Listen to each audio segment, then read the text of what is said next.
So it's the full title is I Love You, Colonel Sanders, a finger-licking good dating simulator. I think that's a pretty long title, but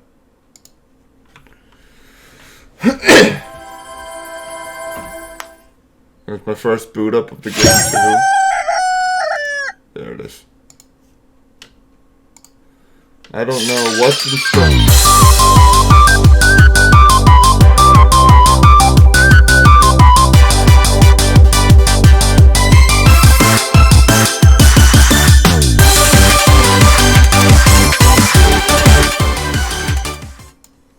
That is loud. That is very loud. I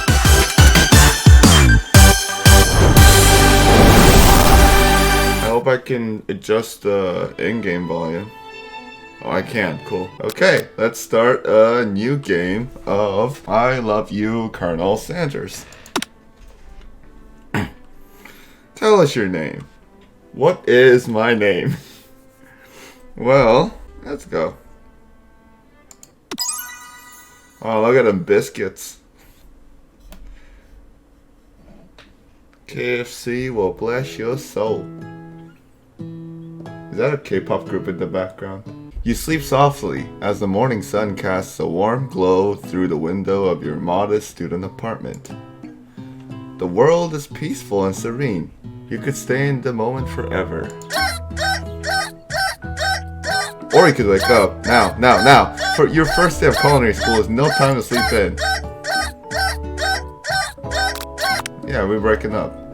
Lying in bed, you stare at the ceiling, thinking about everything that awaits you in the prestigious University of Cooking School Academy for Learning. Your mind begins to wander. Who will be there? What will you cook? What should you wear? Time begins to fly by and you find your imagination getting away from you. No, we gotta take this seriously. I'd better make sure to arrive prepared for the first day. You bust through your morning checklist. Teeth brushed, hair combed, pits deodorized. Nothing can stop you now. You confidently grab a biscuit. A biscuit. Strut out the door and head off to class. Yeah, see, that's what people thought, but no, they made a game. Just what you needed to get your blood flowing. You're gonna choke to death without any drink for that. Standing in... Oh wait. Game still looks a little loud. Hold on a second. There we go. I think that's better. And I just missed the dialogue. Here comes your lifelong best friend forever, Miriam. She's the most adorably awkward person you've ever met, and you absolutely love her for it. Good morning, you jelly. Are you excited for the first day of the rest of our lives? That's what literally everyone says when they go to college. Actually, hi Vivian. Actually, I am, because I sure am. Excited, a little nervous. Excited, a little nervous. Okay, a lot of nervous. It's just that this morning I made breakfast for myself, but, well, when I ate it, I couldn't taste any love in the food. What if I'm no good? What if I fail? Classic Miriam, raised by the master chef parents. She's always held herself to a very high standard. Ever since we were little babies, playing together and you rescued me from that quicksand box, it's been clear to me that you're the most loving, caring person I know. You're going to do great. But with University of Cooking School Academy for Learning's famous 3-day only semesters... Wow, so convenient. A 3-day only semester. I'm afraid of being left behind and never catching up. A sweet girl, Miriam has always had a flair for the dramatic. This summer, she got so nervous about her first kiss that she chipped a tooth practicing on a mannequin. Should you pep talk her or change the subject to give her some relief? Let's pep talk her. Remember last month when we saw that fortune teller and had our tarot cards read? The lady with the mask who gave me nightmares? I've been trying to forget. I know she looked spooky, but she was so sweet. And she told you that you were destined for great things. Remember that card with the fancy looking tower? And that other card featuring the handsome fellow in the red suit? Does Colonel Sanders wear red? No, he wears white. I've been waiting for so long to meet a handsome fellow I could call my own. And I'm sure you will soon. In no time we'll be graduating, and you'll be delighting the world with your heartfelt cooking in no time at all. As you talk Miriam up, you can feel her nerves begin to ease. You know what? Maybe everything will be okay after all. If not, at least I'll have these killer bangs. Can you believe I cut them myself? I could. You can definitely believe it. I cannot believe it. Before you can get any other word out, you're rudely interrupted when someone smacks your books and custom engraved measuring spoons out of your hands and onto the ground. Hey! That is a really, really unnecessary way to spell Ashley. It's Ashley, your arch rival. She's totally evil. Yeah, you can tell by how she spells her name. But you can't help but be filled with jealousy. She can get anything she wants and she knows it. Hello, Ashley. Oh, I didn't see you there, chicken shins. She literally got chicken on her legs. You leave Yoon Jelly's shins alone. They are perfectly normal shins. You can't stand Ashley. Even her name is her name is annoying. You know for a fact that it's actually Ashley, but she had to add extra letters to make herself feel better than anyone. If anyone here knows what perfect shins look like, it's us. We're not gonna let you or your really weird insults get to us. That was weird.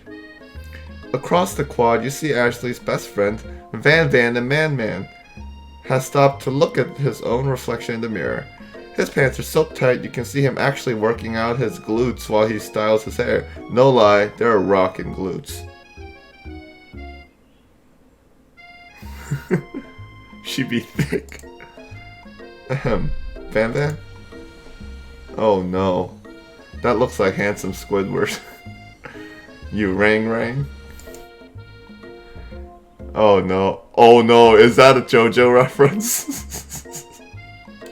No, that's not.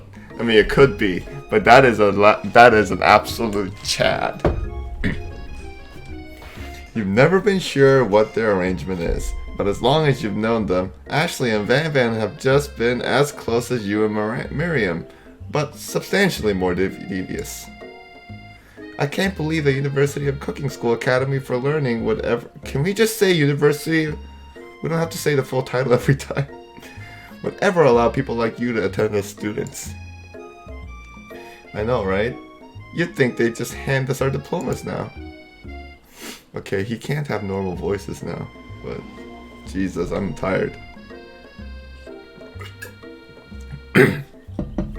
Or maybe hire us as professors. You amateurs could learn a lot from us. With the first day of school about to start, there's just not time to properly tell these two off, okay? So you resist the urge. Let's go, Miriam. Psh, see you later, losers. As you approach the door, you see a goofy-looking kid pushing hard against the window directly next to it.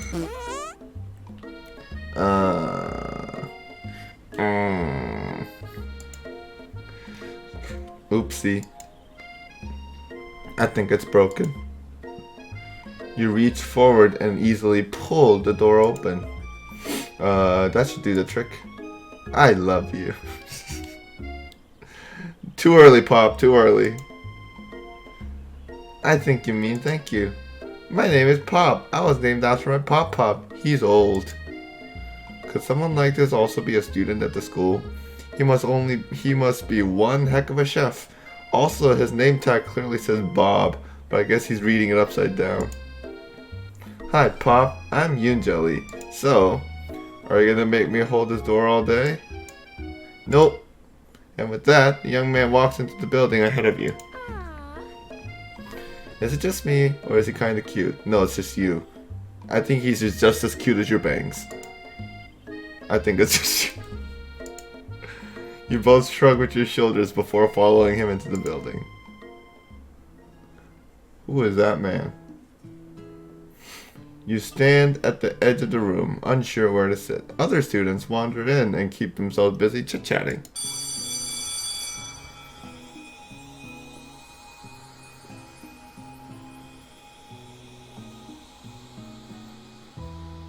A scruffy-looking pooch takes his place at a podium at the front of the class. Adorable. Now, quiet down, everyone. Who is this unreasonably cute pup, and why is he on our culinary class? You must be Sprinkles, head instructor and CEO of... The dog runs the school. What the fuck? Oh no. Please, call me Professor Dog. I may be cute and little and fluffy, but I still demand respect, woof. What? A cute dog is our professor? This is the best school ever. I guess only a dog's nose is capable of picking up all the nuances of fine dining. Out of nowhere, wind begins to rush around you as a swirl of cherry blossom petal fills the air inside the classroom. I'm chilly. Someone closed the window. And then he walks in.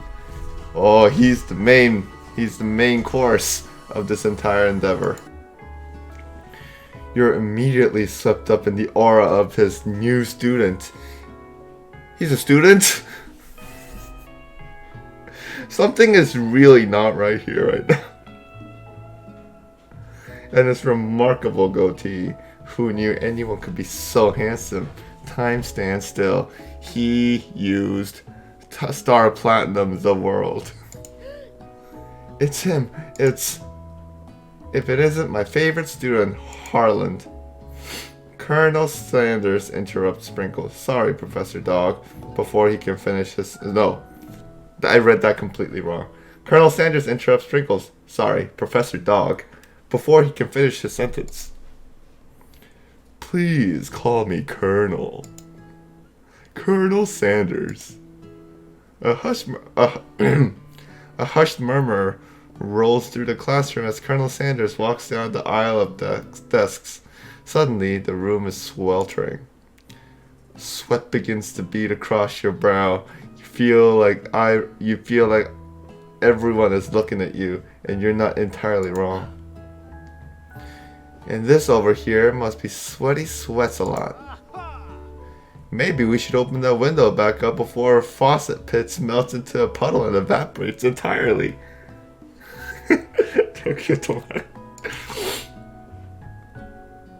Hold on just a second. Nobody talks to my friend like that. You two both know my name. What? We were in the same kindergarten class. And what is with all your really weird insults? Besides, when Yoon sweats, it's not gross. It's beautiful. Look at that shimmer. Okay. It's a good thing you didn't forget about the deodorant this morning. This classroom is hot, hot, hot. Professor Dog steps in to settle the class down and set some ground rules. Welcome to University of Cooking School Academy for Learning, the greatest culinary academy in the world. The birthplace of culinary legends past, present, and future. Many challenges await you. There will be tears, there will be blood, there might even be really adorable tiny food. And when all is said and done, there will be a battle. You will lift your sporks and compete in the broom cooking arena. Just then, another student enters the classroom and interrupts the professor's rousing speech. Who could possibly come in right... Hi guys, sorry I'm late. I hope everyone had a good summer. I really miss... Quiet! Late to class is bad enough, but interrupting my monologue. You're on the fast track out of here, young man. Are you sure you're even in the right place? Yo, what's up? Did you recognize me? This is my 3rd year in this school with you as my teacher. Everyone stares at him blankly. Does no one remember me? You're expelled if you utter one more word before I finish. Let that be a lesson to you students that tardiness is unacceptable. Even Clank made it here on time, rolling halfway across town on his tiny wheels. You turn to see student Sprinkles is referencing who appears to be some sort of industrial kitchen appliance. Wow.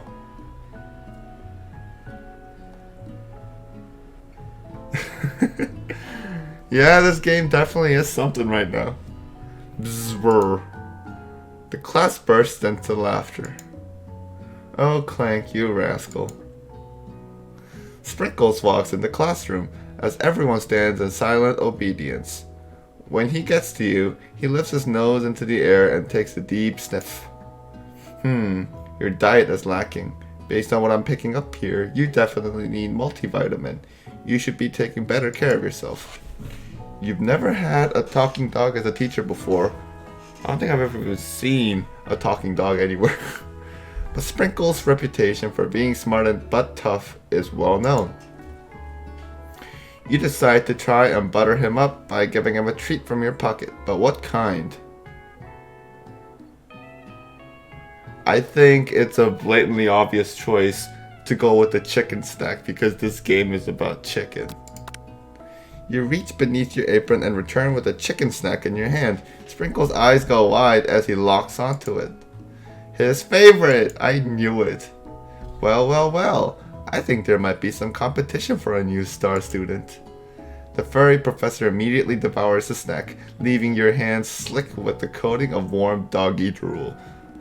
Don't call it warm doggy drool, please. You see the other students eyeing you jealously. But pay no mind to them. If they want to succeed in life, they should have learned the importance of carrying a range of dog treat flavors on them at all times. Settle down, young chefs. Take your seats and prepare to have your minds opened to the amazing possibilities of culinary creation. As everyone rushes to claim their favorite seats, you're left standing in front of the room. Only 2 options remain. Hey, Angeli, there's still a seat here. It seems that no one has claimed the seat next to me, if you're interested. 2 good options, but which will you choose? I don't know, which do I choose? But I thought everyone was like swooning over this Colonel Sanders guy, well, Harold. But for some reason, no one sat next to him. What's up with that? And I don't know.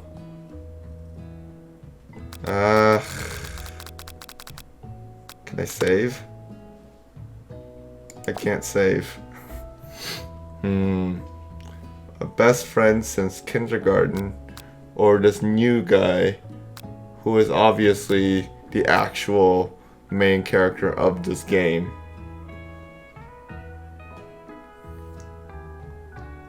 You know what? I'm gonna go with Sanders. You move to take your seat by Colonel Sanders. It appears he brought no books, pens, or pencils. However, his perfect upright posture shows off a seriousness that makes you confident in his desire to learn. Thanks for offering me the seat. I've only had 2 rules. Do all you can and do it in the best you can. It's the only way you'll ever get that feeling of accomplishing something. Oh god. Oh Jesus. That's so inspiring. I woke up to a coughing fit today, so this might not work. A little off topic if you ask me, but okay. As soon as you've settled into your seat, the professor makes an announcement. Think fast, it's time for a pop quiz. Yay, a quiz about me. This incredibly important and surprisingly short quiz will tell me if you are ready for life at culinary school. Keep your knife sharp and your focus sharper. Here comes question number 1. If train A is traveling to point B and train B is traveling to point A, how important is it to wash your hands before cooking? Extremely. That's right. A forest is the tree, as chicken is to feather. That's right. What's the most efficient eating utensil ever created? A spork, because he mentioned the spork earlier. That's right. What food is best for a broken heart? Anything as long as it is prepared with love and not too much salt. Yeah, sure. That's right. Is Sprinkles a good boy? He's the best boy! Your total score is perfect score, 5 out of 5! Wow, be honest, did you cheat? You look up to see that Colonel Sanders has been watching you tally your score. He's impressed. I know we just met, but I have to confess. I think you have a beautiful brain. Hot diggity, Yoon Jelly. You just scored some major Colonel Sanders points with that performance. May I have your attention, students? I have an important announcement to make. It's time for lunch. Wow, the cafeteria is as nice as any restaurant you've ever eaten at. It makes sense that a school dedicated to cooking would also be serious about eating. A delicious fragrance wafts through the room and tickles the end of your nose. Your mouth waters. Do you smell that? That must be our lunch. It smells crazy good. I hope it's fried chicken. Everyone, can I have your attention? Is it about lunch? No, I just wanted to apologize for my tardiness. You see, I was... Howdy, folks. I'd like to make an announcement. Hey, It's about lunch. Everyone cheers. But Shh. Lunch. She said shish. In honor of the new semester, I have prepared something special to share with everyone for lunch. That must be the smell I smelled. Indeed, that smell. Steak. You hold your breath, waiting to see what food this mysterious student has created. You've heard that he's very talented, but were the rumors true? Is this? If it's not fried chicken, I don't know what it... Colonel Sanders lifts a large bucket above his head. Its content glimmers in the light. Piled high are huge pieces of chicken, breaded and fried to a crispy golden finish. The aroma envelops you, and you begin to feel warm and safe. Colonel Sanders has filled a bucket with chicken? What a novel concept! Your stomach begins to grumble as if to say, stop thinking and start eating. For years, I have been developing a secret recipe for the perfect fried chicken. Wait, no, he's from Kentucky. Kentucky Fried Chicken. He's gotta have an accent. Nah, but by my calculation, nothing less than 11 herbs and spices are required to achieve the perfect balance of flavors.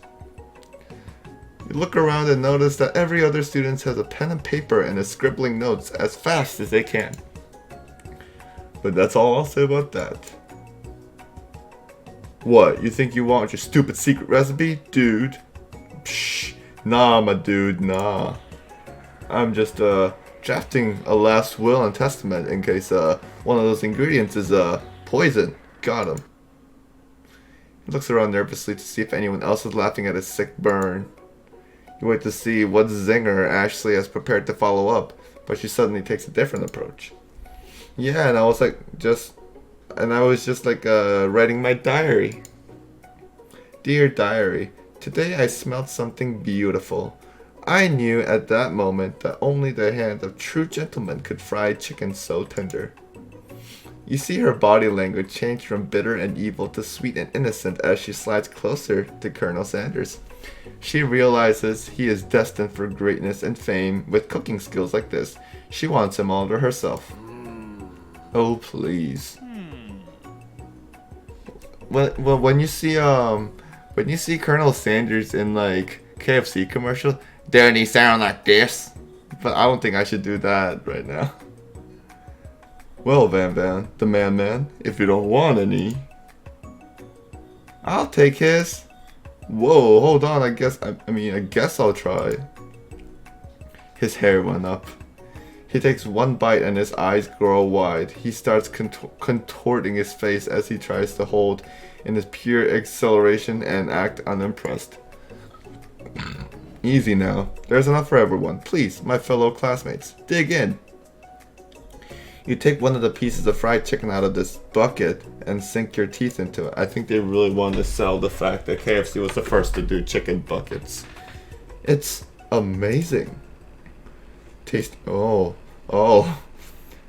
Colonel Sanders' food transports you to another dimension.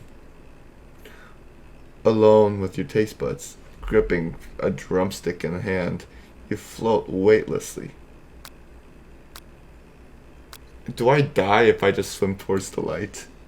Savor the moment and everything that it tells you about Colonel Sanders' culinary heart. Focus your mind and meditate on this moment, trying to identify every flavor. Let's do that one. The flavors in your mouth are beautiful, pure, heavenly. What a guy. Alone with the flavors, you feel something that can only be described as love. For a man, for a flavor, are they the same? After tasting his food, you try to get some one-on-one time with Colonel Sanders. Colonel Sanders smiles ever so softly as you approach. He stops what he is doing and allows you to break the silence. Colonel, I wonder if I could talk to you for a second. Anything for a fellow chef. What exactly was on that chicken? Ha ha ha. How bold of you to come out and ask. It's an...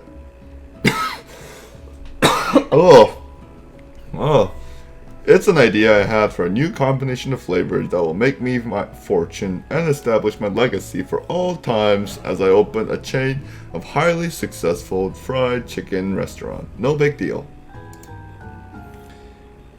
It's just you and me here talking. I can keep a secret. In fact, I've got some of my own that I'd be willing to trade. What's the rush?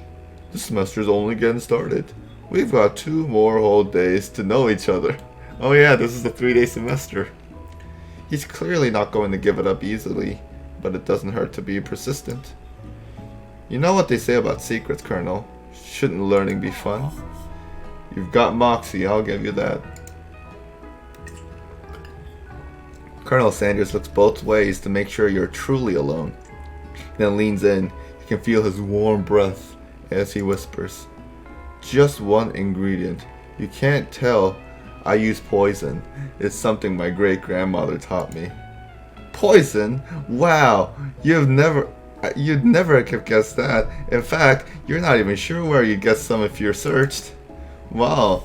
While you're wrapped up in the huge revelation, you notice that Colonel Sanders has disappeared. While everyone else is still in the cafeteria, you decide to look for him. You find Colonel Sanders outside, standing in the quad. Oh, it's you again. Howdy. Sometimes I like to come outside and look at the school buildings. I think about how my story will continue on after I've graduated. So is it like each day is a different year? Cause like this is a college. Sounds like you have big plans. I dare say the biggest. I will leave my mark in the world. You can bet on that. Did you guys know though, historically, Colonel Sanders didn't like his own chicken. Like he would go to his branch stores and he just like shits on them for the chicken because it's so bad. Fun fact. Alone together for the first time. No, this is the second time. You figure now is the perfect moment to show your personality to him. Neg him to show your own strength. Wow him with the big idea to add additional ingredients to really no, don't do that. Be modest but thoughtful.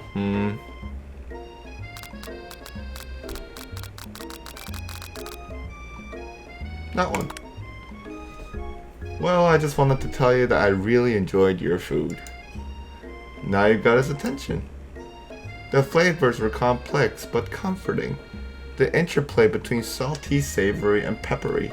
It was perfect. I appreciate the compliment, Yoon Jelly. I'm sure you'll be a big success. I know we've only met today, but I'm starting to get the same feeling about you. We should head back inside. The next lesson will start soon. You step into a massive cooking arena where the afternoon lesson will take place. Each student gets an oven and all the tools and ingredients they could need. Look at this place. It's magnificent. Finally, we get to show our stuff. Wait a second. Oh no, we have to show our stuff. What if I totally blow it? You're not gonna blow anything. Except maybe kisses to the crowds of fans you're gonna earn with your signature adorable tiny food creations. Welcome, students, to the cooking arena, where you die. For today's lesson, we'll be cooking with partners. Hurry up and pair off. Naturally, Miriam looks over at you, but unable to control yourself, you pounce on Colonel's. Oh no. Oh no. Oh no no no.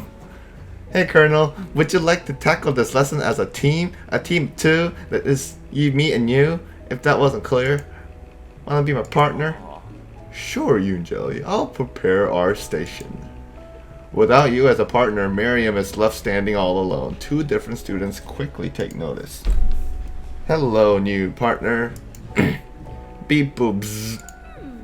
Oh my, two potential partners? I'm so sorry, gentlemen, but I don't know who to choose. It looks like you'll have to pick for her.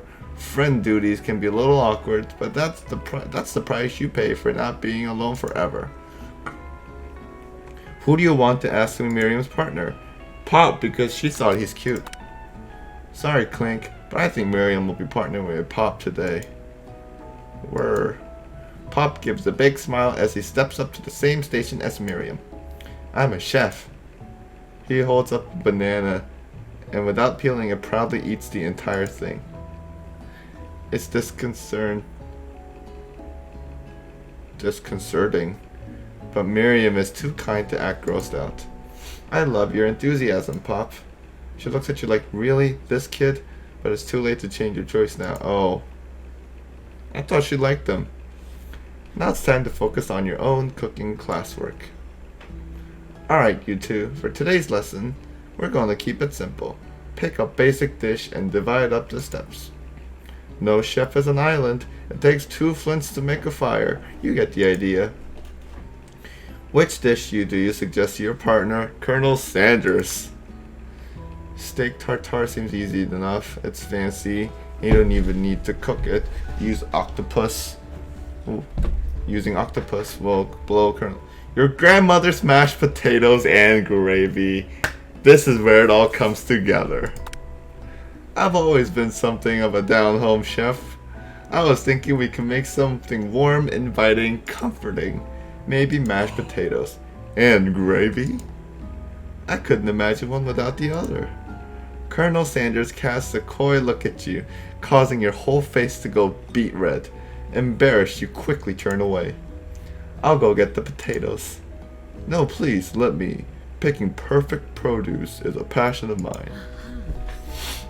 Looks like things are getting pretty fresh around here. Does someone have a crush on Colonel Sanders? We're just cooking partners, mind your own business. Sanders' heart is my business, and you better keep your fingers off my man. Did someone call for me? Ugh, no, jeez, Van Van. While I'm over here crushing you in Jelly's dream, you're supposed to be taking care of our classwork. That was the deal, remember? Colonel Sanders returns, arms full of peeled potatoes. He tosses them into boiling water and turns his attention to you and your old friends. Oh, howdy there, Ashley, Van Van. Are we working in a quartet instead of a duet now? Actually, no. It looked like Yoon Jelly was struggling, so we offered to give them a hand. You know how it is. These young amateur chefs need a lot of mentoring. I was gonna say, Colonel Sanders, maybe I could also teach you a thing or two about fancy food. Maybe one day you might be able to get up to my level. Doubt it. Don't be rude, Van Van. Personally, I have no doubts whatsoever about Colonel Sanders' ability to concoct creations worthy of admiration. After all, your fried chicken was quite spectacular. But Colonel, if you ask me, I might make a better partner for you than this thing that has positioned itself at your station. Don't you feel deep down that we cast complementary shadows? We fit together like a thigh and a drumstick. It just makes sense. I mean, look at her thigh. She got drumsticks on it. Nothing about this makes any sense, but one thing is clear. She's coming for Colonel if you don't watch out. Ashley is really going at you hard. You need to ask for some backup here before things get ugly. Hunk of hunks. The Italians turn to Miriam. Your forever bestie always has your back. I mean, we've been like betraying her already, so I think we should just stick to dig one well. I'm here to learn and express myself via my cuisine, not bicker with prima donnas. Partners were chosen at the beginning of class, so let's all respect that format, okay? You turn to Colonel Sanders to confirm that you're on the same page. I chose Colonel Sanders, and Colonel Sanders chose me. Isn't that right? A businessman respects all fair agreements, from contracts to handshakes. I took on Yoon Jelly as my partner for this activity, and I stand by it. Based on your team's behavior, I'd say you're perfect for each other. Neither of you has Yoon Jelly's natural talent or their loyalty. Being defended by Colonel Sanders leaves you feeling proud and full of potential. You look for Sprinkles in hopes that he might step in, but he's nowhere to be found. Darn those cute corgis and their short but sturdy stature. You look down at your station and realize that, in the tension of the moment, your hands have been cooking on autopilot. Distracted by the drama, you've already crushed the boiled potatoes into a perfectly creamy mashed texture, with plenty of butter and cream for flavor. It's as if your natural passion guided you through the steps you know so well while your attention was elsewhere. I know just what to do. Colonel Sanders extended his hand. He's holding a beautiful white porcelain gravy boat, out of which pours smooth brown gravy, smothering your nearly finished potato dish. Gravy flows down the mound of the mashed potatoes. The result looks spectacular. Granny would be very proud. Colonel Sanders, oh man, that face. Colonel Sanders holds a spork out to you. You reach out and I just realized KFC to-go boxes always have sporks. Oh my god. You reach out and grab hold of it, but he doesn't immediately let go. The two of you stand holding the same spork, and for that small moment, all the madness and pressure in this crazy world stops. Your eyes lock. The moment is electric. Time stands still. Again, time stands still. If you love something, set it free. Together, you dig the utensils into the mashed potatoes and lift a helping sporkful up. When you see Ashley with her sinister look, you know she's plotting against you to be with Colonel Sanders. And then, filled with rage and without thinking, you fling the sporkful of mashed potatoes right into Ashley's stupid, beautiful face. Van Van, do something! Do something! Scooping up a fingerful, Van Van tasted dripping mashed potatoes and gravy and realized that it's delicious. Horrified by this revelation, he slinks away. Will he ever be able to cook something with so much love and integrity? Hold on right there, Yoon Jelly. We do not waste food in the broom cooking arena. Colonel Sanders, I expect better from you. If you throw one more spoonful, you'd better be prepared to eat it from wherever it lands. And can I have potato face? Bam Bam rushes back over, a covered dish in his hand. Hey, we were gonna do that. Mashed potatoes with the gravy? Pathetic. In just a few minutes, I've prepared a full meal. Gaze upon my specialty, braised tentacle of octopus in my silky saltwater sauce. Plated on battle axe blade, forged by my supreme chef ancestors. You've ignored me for too long. That ends now. It is I who will have first bite, and you will all look on with envy. The interrupting student rushes at Van Van and swipes a bite of his signature dish right off the plate. No, don't! Something about this dish doesn't strike my nose quite right. I think the octopus was rushed and may have turned into process. The result could be toxic. Too late. It has been eaten. I think I left something in the oven. I don't feel so good. What?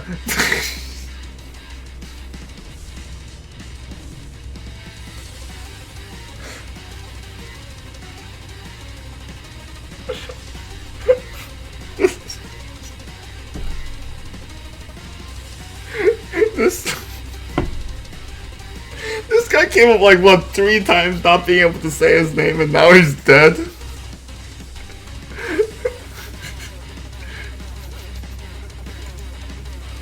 Everyone step back, don't take another bite.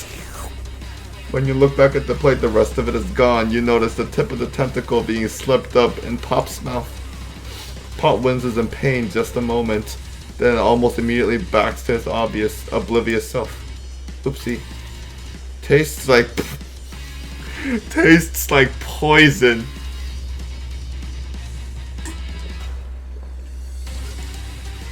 The entire class has gathered to watch Pop's final moments. Shock has frozen the whole crowd. They are as motionless as statues. The class bell rings, disrupting the moment and snapping everyone back to reality.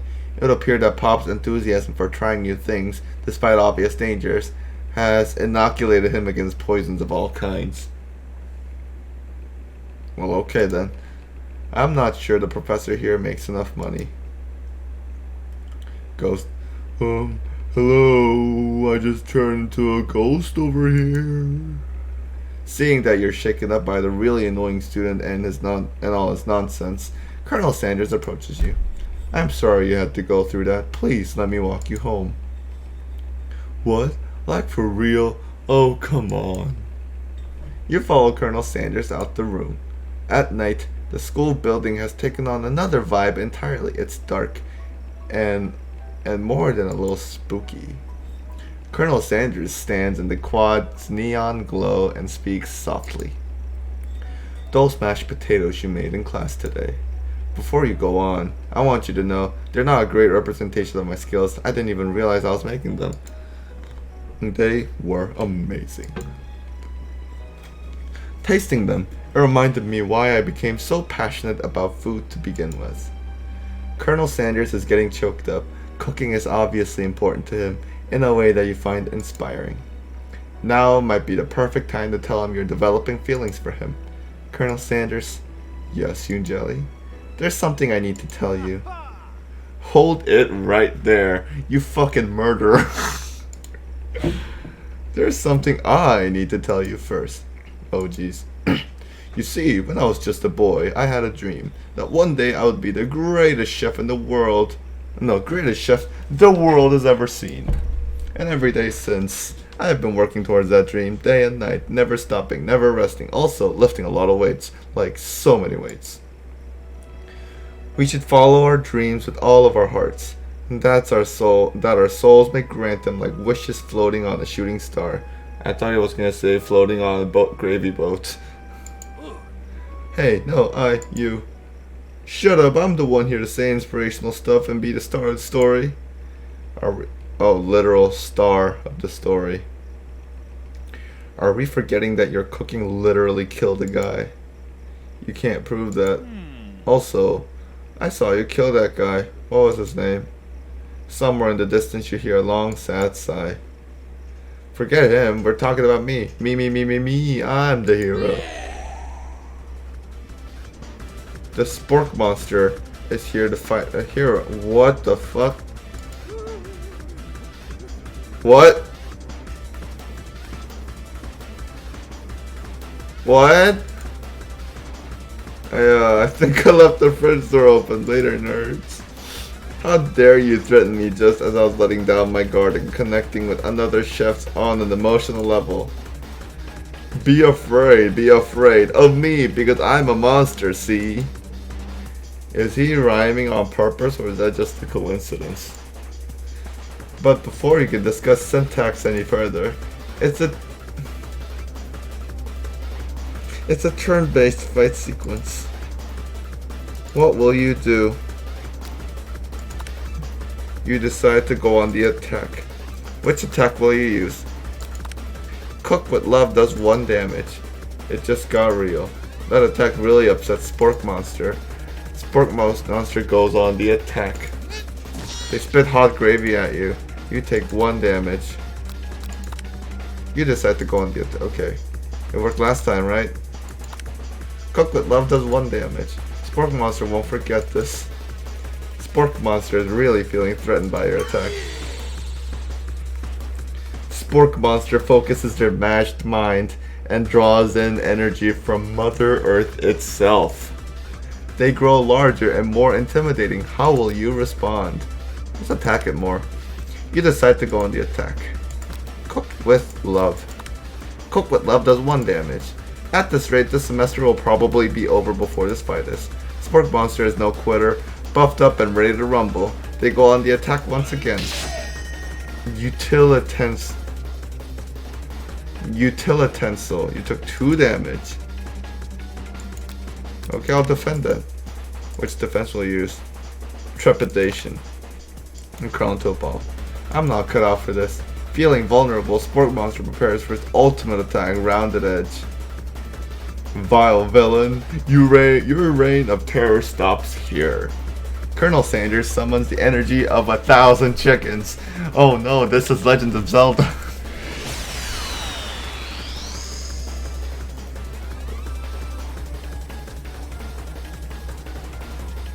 Pot Pie Power Pinch. Pot Pie Power Pinch does 10 damage. Spork Monster is defeated. You saved me. An injured Spork. I didn't know mashed potatoes can crack, but okay. An injured Spork Monster spews steam into the night.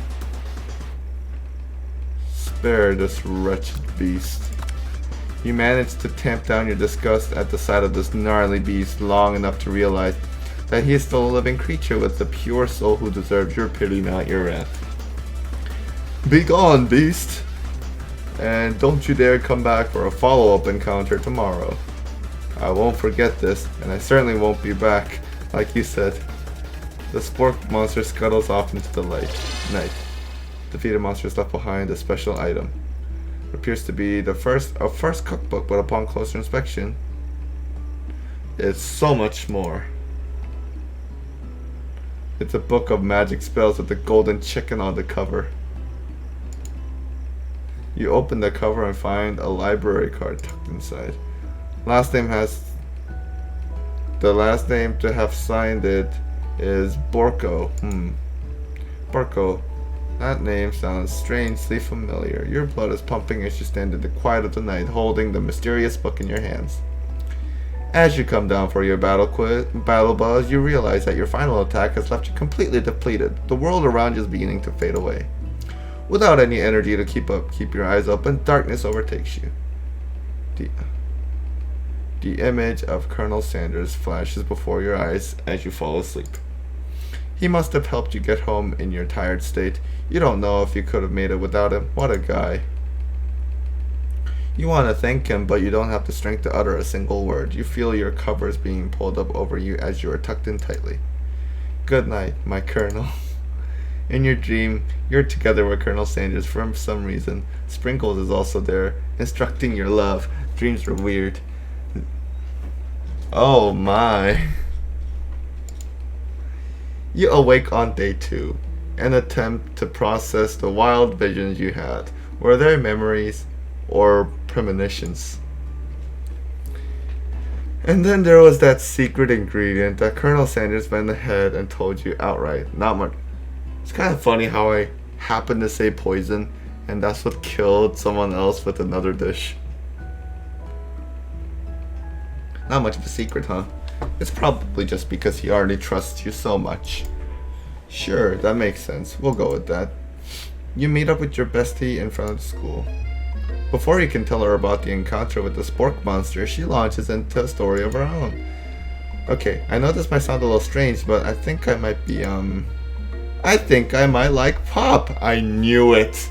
I called it. Like him? Like? I know it sounds like it's moving too fast, but there's something about him. I like him. I like him. We got to talking after class, and he's actually a totally sweet guy. Not only that, but he's really smart. He told me all kinds of stories about Colonel Sanders. Oh boy. What happened to Snap and Crackle? Did you know that Colonel Sanders enlisted in the army when he was only...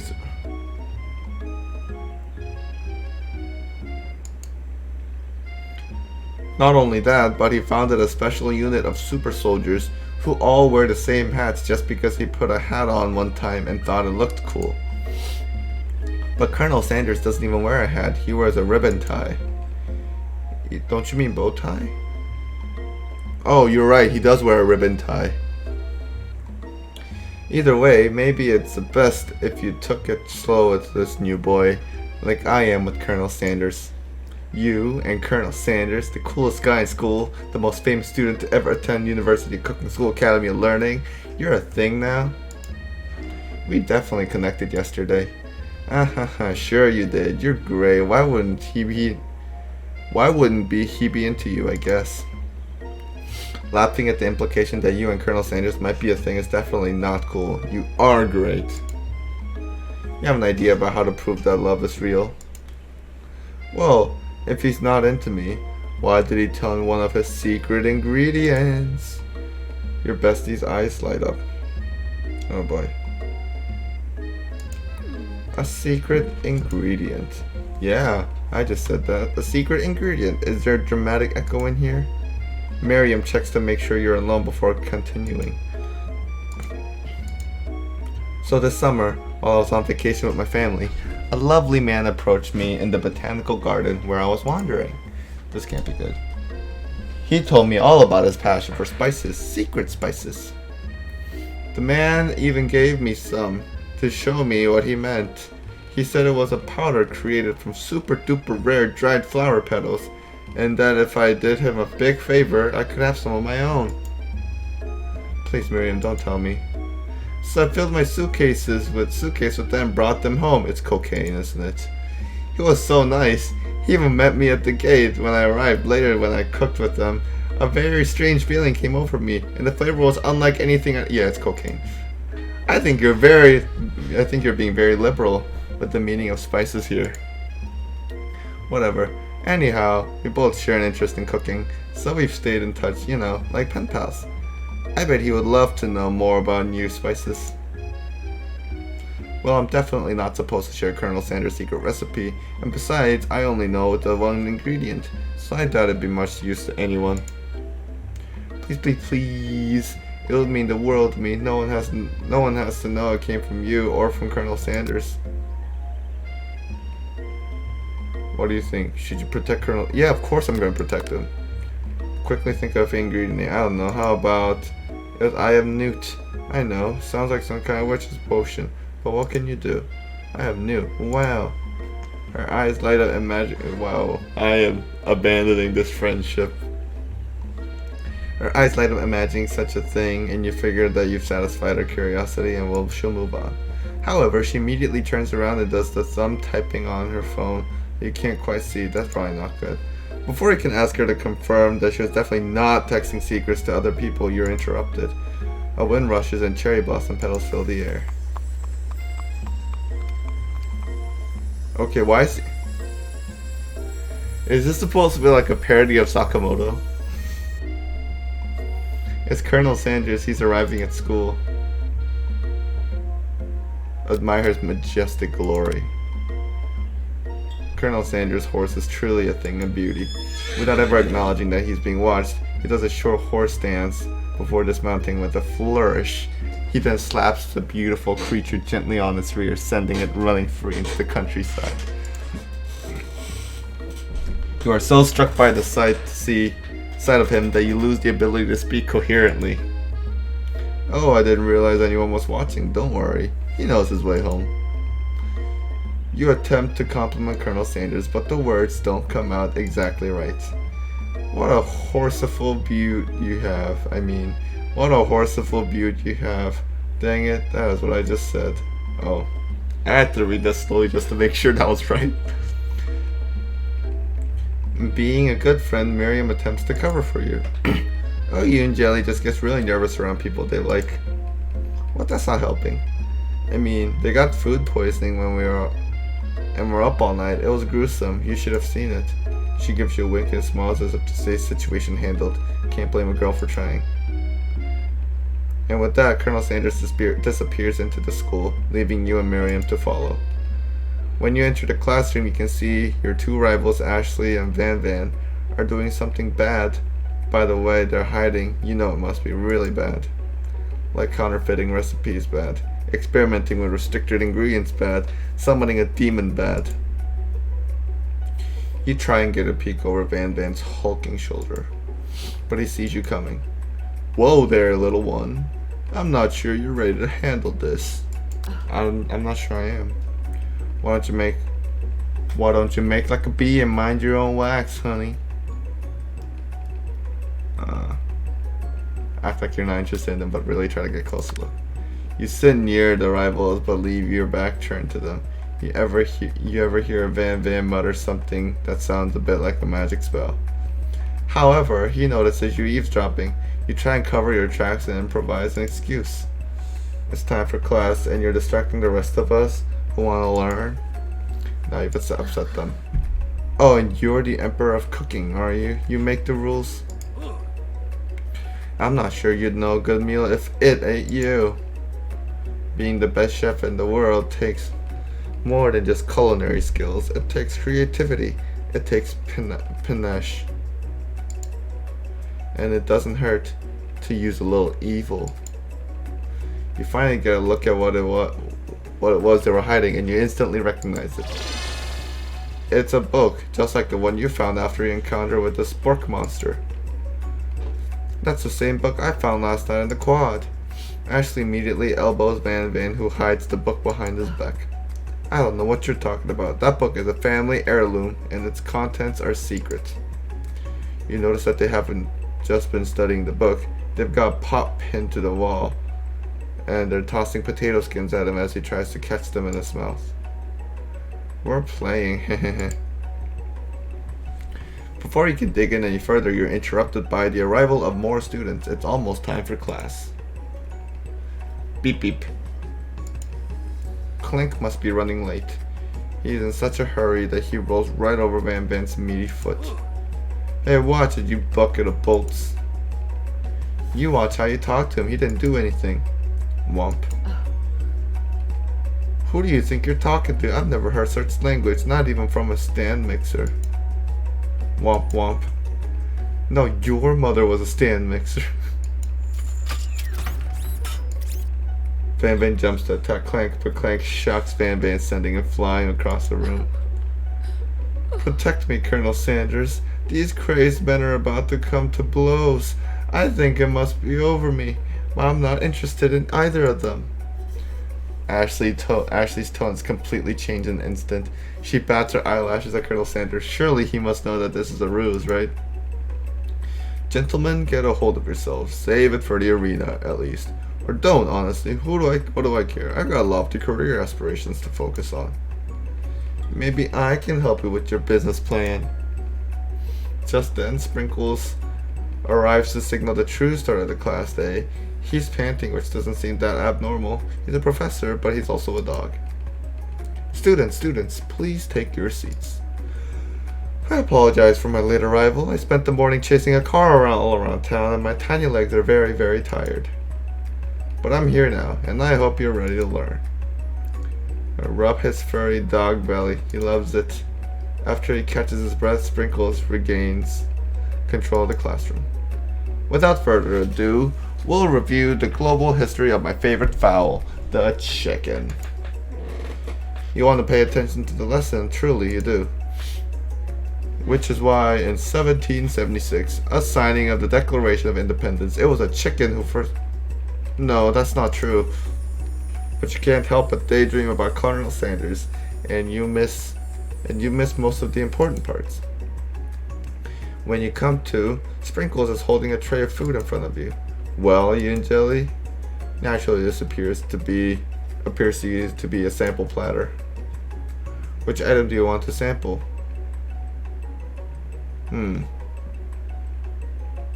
Pepper. Brightly colored pepper stands out from the other items. It sparkles in the most eye-catching way, so naturally you reach out, grab it, and eat it right away. However, your body's not prepared for the heat. Oh my god. The pepper has triggered an intense spice hallucination. It feels like forever as you trip through the universe. My friend, ooh. This guy again? I'm here to give you an important message, ooh. You must avenge my death and fulfill your destiny. All you must do is... I was saying, to fulfill your destiny, all you must do is... sorry. I think I still got some spice stuck in my throat. It's fine, I'll work through. Cough. To fulfill, cough. The prophecy, cough, cough. You feel yourself begin to regain consciousness. Oh man. You come to and find everyone is staring at you. That pepper was the last of its kind on Earth, and now it's gone forever. You think to yourself, geez, I should pay better attention. We all make mistakes. I'm sure he'll forgive you someday. Come on, it's time for lunch. Before anyone can relax, the cafeteria lights dim, and your rivals enter to make a dramatic announcement. Today's lunch will be prepared via timed competitive cook-off. The level of theatrics with these two is off the charts. You know, I want some drama. You're on. A bit of lunchtime competition, eh? Count me in. If I have to wipe the tables with you fools before I set my lunch down on it, then so be it. I'm not the fool, you're the fool. Good one, Van. I like your gumption, you and Jelly. I'll be watching your performance. Just as things reach a boiling point, Sprinkle steps in. Surely he'll put a stop to this madness. Now, students, please settle down. This is a lunchroom, not a sports in court. Finally, a little sense. You breathe a sigh of relief. At least not until we turn on the timer. Just then, a huge light blasts in your face, flashing the words, "Timer ready." That's what I'm talking about. Aroo. I stand corrected. The hard way builds solidly a foundation of confidence that cannot be swept away. And that's an original quote by me. In case anyone was wondering, I hope this message lifts you to victory. Like a diamond, I was formed under pressure, and now like a diamond, I was formed under pressure. Now is my chance to shine. I will defeat you myself. You had this chicken, and you made mashed potato and gravy on day one, and you're feeling like you can really impress him again here. It's time to boil some water first the potatoes. Think fast. If the timer runs down, you'll be forced to pick randomly. Oh.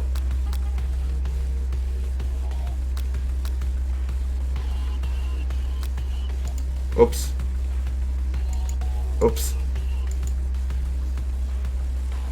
11. Oh, you've got some basic steps going down to elevate your craft. Cinema offers the most flavor. What? Trust. That's wrong. Fuck.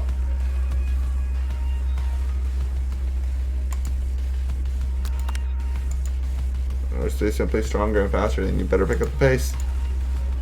Your father told you to never forget when you came home. From every day you meditated on his advice. And harness the energy. That's right. This is your shot. You're not gonna miss it. Oh shit. You try to shut out the noise of the arena and focus on your cooking. There's a sound of success. Sizzling. That's wrong. What? What? It's over?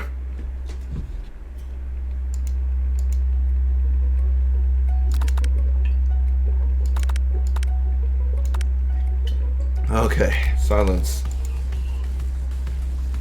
You're unable to speak. Colonel Sanders out of the corner of your eye. I believe in you, Jelly. He's actually cheering you on.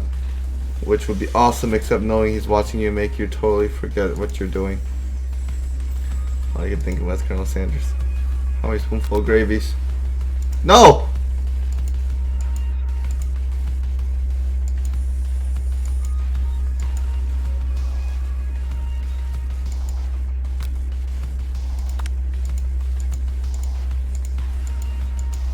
At the next station over, Ashley has already begun plating elements of her dish. It's a colorful complex. Make up time you toss your biscuit dough into a stand mixture. As you do, the crowd gasps. Yikes. I know you love nothing more than seeing a fellow appliance utilized in the kitchen battle. Sometimes that means sacrificing the personal touch. You might not have hands, but you and Jelly does. A good chef needs to be touching the dough, you know, to know when it's properly mixed. There's an easy way and a hard way. You don't get far by going the easy way. When you hear everyone talking, you realize how serious your error was. Immediately shove your hand into the mixer and rescue your dough before it's overmixed. Immediately crushed by the quickly spinning beaters. There's no way you'll be able to use that hand for the rest of the match. Colonel Sanders shakes his head in shame. What you often find is the easy way you can turn out much more difficult. Everyone stop what you're doing right now. This battle is over. It can't be. I was so close to finishing my dish. Sweetheart, look at your hand. You simply can't go on. That's too bad. Here I am with the completed dish ready to serve. Surely that makes me the winner by default. It wouldn't be fair to compare the two on account of you and Jelly's injury. You see Sprinkles begin to lick his doggy chops as he locks onto the dish. But I suppose you should at least tell us what you prepared. Well, because I'm the sweetest, I skipped straight to the... No. Under this white chocolate dome, you'll find a wide array of delights, taking you on a journey of flavor that tastes good and tells a story of excellence. I was going to ask you and Jada to do the honor, but since you're injured, I'm afraid pouring this creamer of delicate hot chocolate sauce might be too difficult. Colonel Sanders, if you wouldn't mind lending me your strong, steady hand. Colonel Sanders pours the hot chocolate sauce on top of the dome, causing it to melt away, revealing the ingredient hidden. It's chicken. Oh. Inside you'll find a delicate fried cheese croquette, atop a slice of honeycomb, ice cream 2 ways, tender nougats. I didn't know nougats could be tender. Oh wait, nougats are tender. And pearls of blueberry jelly. Colonel Sanders seems intrigued but perhaps not impressed as he dips his finger in the chocolate sauce. Simplicity isn't your strong suit, is it, Ashley? Oh, you. As he places a sauce-covered finger into his lips, Ashley leans over and whispers something into his ear. A dab of sauce sticks to his mustache. Internalize. Your rage burns so intensely with your eyes that they burst into flames. The flames cause your eyebrows to catch on fire, turn to ash, and they fall off of your face, which means people will have a hard time understanding your emotions for the rest of the semester, perhaps forever. Embarrassed and ashamed by your poor performance, not to mention your crispy fried brow, you run for the quad to be alone. The beautiful weather feels like an insult. Inside of you, a storm rages. It's Colonel Sanders. He's probably here to tell you that he and Ashley are in love and have decided to get married. He won't even ask you to cater his wedding because you're a terrible chef and an awful person. You try to hide from him, but he approaches you directly. I know you're hurting right now. Not just from the devastating loss, but from that run-in with the mixer and that small fire. You should get that checked out. I'm fine. Can't you just leave me alone? I'm a loser. I'm not fit to fill your fryer. I'll never be a master chef. Failure is part of life, not just for you, but for all of us. Do you think I've never failed at anything before? That's exactly what I think. Well, then think again. I wasn't always the man you see before you, enrolled in culinary school, incredibly handsome, successful, motivated. Well, handsome, sure. I was born that way. But I've walked other paths and arrived at dead ends. I was passionate about life, but I failed as an obstetrician. I was passionate about justice, but I failed as a lawyer. I was passionate about livestock, but I even failed as a mule handler. That one was especially humiliating. Mules can be so cruel. I lost my business partner to a gunfight. What? I didn't know. People see my delicate ribbon tie and my well-kept beard and assume that I've got it all together, which is true now, but hasn't always been. Sounds like the guy could really use a hug. I resolved then that I was going to amount to something. No amount of hours, labor, or money would deter me from giving the best I had to give. As Colonel Sanders changes focus, you can see something ignite inside of him, a burning passion. One has to remember that every failure can be a stepping stone to something better. My new dream is pure, it's honest, it's something that humble man in a crisp white suit can be proud of. I will create a new chain of chicken restaurant that will bring joy to the entire world and make up for my past misdeeds, and also a staple Christmas food in Japan. Yay. Just as your moments grow intimate, you're interrupted by a threatening shadowy presence. I thought he said he'll never return. Oh, Borko? It is I. I know I said I wouldn't be back. After the whole fight to the death thing, maybe you don't really want to see me anymore, but I just want to say that I was wrong to attack you and I apologize. I know what it's like to have always look over your shoulder. Monster problems, am I right? Aw, thanks, Borko. I'm glad there are no hard feelings. Getting jumped by a giant creature in the dark of the night can really rile a person up. I also want to apologize for the way I switched right into attack mode. I know that you're strong, and cooking school can put a person under a lot of stress. I actually used to go to this school. I wasn't always a spork monster, you see.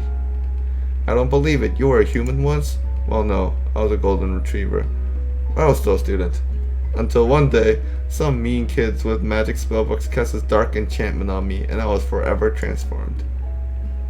A magic spellbook. Precisely. I had procured a copy for myself, but somewhere along the way I've lost it. If you find such a book, I beg of you, respect it. You're a powerful chef, and you shouldn't rely on such dark and evil magic. No, you should be protecting the innocent from those who would cheat them through sorcery and guile. If you need me, don't fear, I will be there. It sounds like there are some bad cooks in the kitchen of Life and Jelly.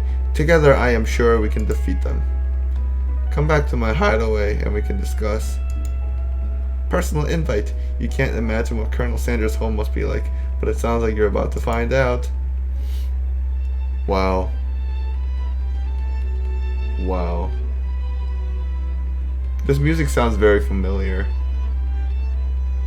Stepping inside Sanders' home, surrounded by his things, you start to feel a special bond with him. It looks like you live such an exciting life, Colonel Sanders. Every day can be an adventure if you approach it with the right attitude. Long ago, I made the decision to never stop searching, never stop working, never stop imagining. Have you ever been working on anything new recipes on your own lately? I'm always excited to talk about food with another ambitious chef.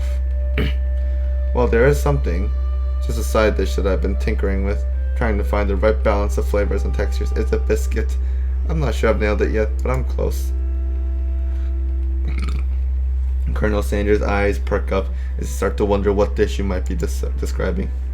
It's meant to pair with something spicy or something crispy, both perhaps. Now you've got him right where you want him. Should you reveal your new creation to him or keep it a secret just for you? Reveal it. You decide that you're as ready as you'll ever be to share your original cooking with Colonel Sanders. Before you can talk yourself out of it, you decide to dive in head first. You reach into your lunch bag for a special dish that you've been keeping on ice all day. I present to you biscuit. Coleslaw. The shredded cabbage dish glistens in the light of Colonel Sanders' Lux hideaway. Magnificent. Together you chow down on the creamy slaw until just a spoonful remains in the bowl. Do you mind if I hold on to the last bite? I'd like to have it around so that I can admire its taste later and think back on this moment. You could offer to make him more, but he seems like a very sentimental kind of guy. Sure, why not? Please make yourself comfortable. I'll be back in just a moment. You realize that now will be the perfect time to do some snooping. Around the room are various items that you can look closer at. Each item seems to radiate memories and emotions. Tap on an item. Discover more about Colonel. You pick up and try to identify the smell. Power tool. Fresh starch collar. Piece of wood floating in a lake. Summer of 69. No, it's one of the secret ingredient. Sorry. No, it's one of the secret recipe ingredients. I don't care. Tap on items to discover more about the Colonel. A lock of silver hair is woven through the teeth of the comb. Upon further inspection, you realize that the hair therein isn't just silvery in color, it's actually made of spun silver. Wow. You gaze out the window across the vast lake and mountain range beyond. Just then a ghost pops up. Are you thinking about heading out the world on a quest to avenge my death? Wait, what? I never even learned your name. Why would I avenge you? I could just tell you my name right now. Can't you say I'm in the middle of something? You open the window crack and the ghost is swept out into the breeze. You know, it's a very realistic stuffed chicken sitting on the corner table. When you pick it up, you realize it isn't just realistic. It's real. Taxidermy. Must have been important to Colonel Sanders when it was alive. A little note clipped to the chicken's foot reads, "The true state of bird of the great state of Kentucky." No, not yet. Not over there yet. You take a closer look at a large urn sitting on a nearby pedestal. There's a plaque on it, and it's dusty. When you wipe it off, you can read the inscription. Here lies the ashes of all my past careers and business failures. Poor guy. One of the frame photos shows an old man who looks a bit like Colonel Sanders standing with a friend. They hold fried chicken drumsticks and appears to be cheersing them. You look closely and see that there is a short inscription. I wonder who my friend Pete is. These are like actual pictures, aren't they? The photo appears to be Colonel Sanders, except he's an old man visiting the Pyramid of Egypt. Maybe this is where he discovered the secret of herbs and spices. An adorable little baby boy crawls across the floor from the goatee and mustache combo he sports. You figure that it must be Colonel Sanders himself. That, or maybe it's the drumstick that he seems to be waving like a rattle. Who frames a baby picture of just themselves? Probably the same type of person who will make their own face the logo of the company they founded, am I right? Where it keeps a secret recipe. What number is important to Colonel Sanders? Then it dawns on you. As soon as you turn the dial to 11, the safe opens. Inside it, for a single note. Can chicken be prepared sashimi style? You open the door to Colonel Sanders' closet and find a row of his signature white suits hanging within. You take one off its hanger and try it on. The jacket is a bit big for you, but it's soft and comfortable. You give yourself a deep hug, breathing in his scent. They say that home is where the heart is. Is this what they meant? Before you can look any further, you hear Colonel Sanders returning.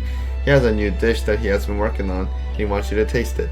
You try to act casual until he asks you why you're wearing his jacket. I don't usually loan those out, but I must say that it does look good on you. Oh crap, the jacket. Forgot to take it off.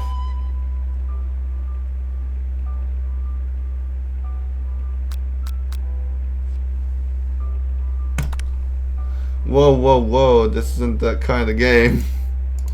Not that we're playing it for trying, but still. No! No, stop, no! You fess up and tell the truth. You confess. I think I've developed feelings for you. I might be developing feelings for you too, but I'm concerned. I can't let anything get in the way of my dreams. Overwhelmed, you take off the jacket and run for the door. But the thought of leaving Colonel in the midst of such an emotional breakthrough gives you a pause. You stop yourself. Colonel? Yes, Yunjeli? I honestly think this may be the beginning of something wonderful. I think you're right. We should take things slow. You talk later that night and drift off into a slumber. Dream sequence. You awake to a beautiful morning in Colonel Sanders' hideaway. Did you make the right decision on how to respond to Colonel Sanders? Only time will truly tell. Today is a day that could change the rest of your life. You think about a new secret ingredient you just learned about, cyanide. In some jurisdictions, cyanide isn't even legal. But if the recipe is a secret, how will they know? Your thoughts are interrupted while Colonel Sanders emerges into the room. He is holding a gorgeously plated breakfast, and your mouth waters at the sight of it. Here's a simple breakfast I just whipped up. It's meticulous. Fried chicken and biscuit and butter for breakfast. You taste Colonel Sanders' food and it takes you on a journey. When you return, he's waiting to ask you an important question. So, would you say that we're the perfect match? How presumptuous. My cuisine and your taste buds, that is. Such confidence, such grace. You know, I think we might make a great team. A single tear begins to pool in the corner of his eye as he gazes out the window. And with the right business partner, I know I can't fail. Business partner? Could he be talking to you? It's all happening so quickly. Overcome with emotion and confused by your feelings, you're on the verge of tears, unable to speak. The only answer you can find is to run out the door and get home. There's still one more day of school after all. The University of Cooking School Academy for Learning waits for no one. You get home to find something very surprising. Wait, so how early is this? Are we like going home and getting ready and going out again? Your best friend is there waiting for at home? Where have you been? Because I had one heck of a night. I've been desperate to talk to you about it, but I couldn't find you. I got worried that something bad happened to you. It's okay. Now that it turns out you're fine, I can finally get you up to speed on the saga of Miriam. Yeah, sure, but you will not believe what happened to me after school yesterday. I went on a date. I think I can believe that. Since I've been partnered up with Pop, he asked me to go out with him. Of course I told him, you better harness those wild horses, young man. I'm not that kind of girl. But he was just interested in spending some one-on-one time together and getting to know me. So I said, yeah, sure. I can get to know the little guy. Long story short, he took me to his favorite shush house, but things quickly spiraled out of control. Did you say shush house? As if that's a thing people just say. What's that even referring to? It's a she shed. And now I'm not really sure where we stand. You don't give Miriam time to tell her whole story. However, bottling up the details of your own night is just too much to bear. And I went on a date too, back to Colonel Sanders' house where I spent the night with him. You what? Nothing happened but the emotional connection. Wowzers. Miriam tells you to move on from this whole Colonel Sanders obsession and focus on school. If being obsessed with Colonel Sanders is wrong, you don't... This game really likes to toot its own horn. After a short argument, you both agree you go separate ways. When you arrive at school, did his head get smaller? When you arrive at school, you encounter your rival in the quad. You can tell from a distance that they're picking on Pop, though he himself might not quite grasp that fact. Because, you know, he's Pop. What's a swirly? Sounds delicious. Oh, it's great. I'll order you up one right away. I'll have my swirly with sprinkles, please. Hey, Sprinkles is a dog and a treat. You can get your swirly dip too. Why don't you pick on someone your own size? Because I'm literally the biggest person at the school. There's that horse that Colonel Sanders rides to school, but who dare pick on such a gentle and beautiful creature? You've got some nerve, you Jelly, suggesting I pick on a defenseless horse. Now you're twisting my words, and I won't have it. You clench your fist with the injury from yesterday's mixer accident makes you wince with pain. Doesn't look like you can go on cooking like that. Might as well just give up. I'll never give up. Ever. Colonel Sanders arrived just as it appears things are close to boiling over. A naturally intuitive person, he senses that something has been going on. Is everyone excited for the final day of school? You and Jelly, how's that hand feeling? I'm sure you'll be back in fighting form by this afternoon. Aren't you concerned about my hands, Colonel? Yesterday I almost broke a nail winning so hard. Technically, I don't believe a winner was decided, but your presentation was quite impressive. What is he doing complimenting her? But what about the flavor of my delicate, warm, gooey chocolate sauce? It was clear that you're passionate about how your food is received. That's a lot of words to say it was bland. Excuse me, Yoon Jelly, I am more than capable enough to speak for myself. Oh no. Maybe you could tell me more of your thoughts as you walk into class, Colonel. I'm always interested in discussing the fine arts and fine foods. See you inside, Yoon Jelly. Oh no. Oh no. In an attempt to distract yourself from how slighted you feel by that interaction with Ashley, you take out that spell book you recovered yesterday and start flipping through the pages. Whoa, that's that book. It looks like bad news. It's just something I found lying around. It would appear to be some sort of grimoire. But I don't really believe in that magic stuff. A grimoire? Like a book of spells? I don't know. Who would spend so much time decorating a magic book if it weren't really powerful? I can think of one surefire way to find out. You open the page covered with arcane warnings. Cast only in case of extreme emergency. It says around the edge of the page. I could use the spell here that says it will erase anyone I choose from all my memories. If I scrub out Colonel Sanders, it will probably help me focus better on the upcoming final exam. That is, whoa boy, that is way drastic. Couldn't you do something else like not rooted in dark magic? Maybe a tie string around your finger? Okay, fine, that is drastic. But desperate times calls for desperate measures. You've got a memory erasing spell sitting right in front of you, and a pretty good excuse to try it out. You got a memory erasing spell. Oh.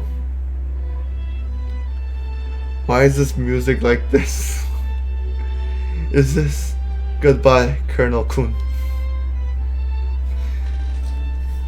I will never forget you. I'm not gonna do it. Fucking mouse. You take your friend's advice and put the book away. It's almost time for class. Sprinkles is already in the room, waiting for the students to arrive. He clears his voice to make a quick announcement. I want you all to know I feel something of a dog moment coming on, but I assure you it's nothing to be afraid of. His cute little nose scrunches up and he begins to breathe quickly.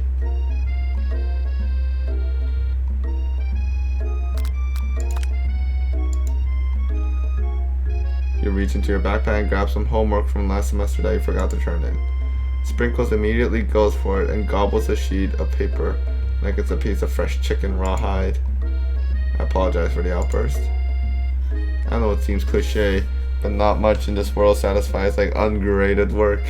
My Yoon Jelly, were you studying something with cinnamon? I have been sitting on a lecture series around the art of cake baking. How insightful.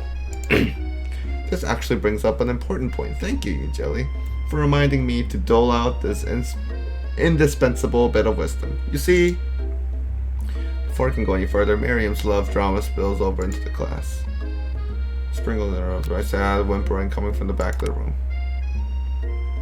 I told you to save it for after class, but I miss you. We went on one date, Pop.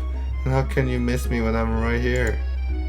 Pop's voice quivers as he pleads to his case Miriam. Every time I blink, you go away again. That's a really cute thing to say. Miriam, what happened between you and Pop? I got her in trouble and now she's mad at me. I didn't just get in trouble. I got yelled at by Pop's mother, who blames me for getting him banned from every museum we set foot in. Oh, so that's what you meant by shush house. Pop, we went on one date. We're over. And it meant so much to me that I made this for you. Too hurt to go on arguing, Pop leaves as a creation. Behind her runs out of the room. Was that like eggs and capers and jello? Nothing like a loud public breakup to cast a pall over the final day of school. Well, that was unfortunate.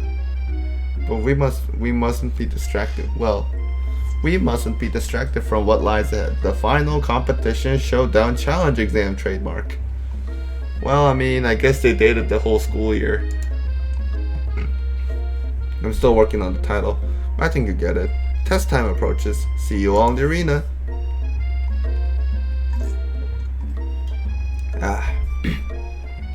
But before you can think about your upcoming competition, there is a very beautiful soul nearby in need of a pep talk.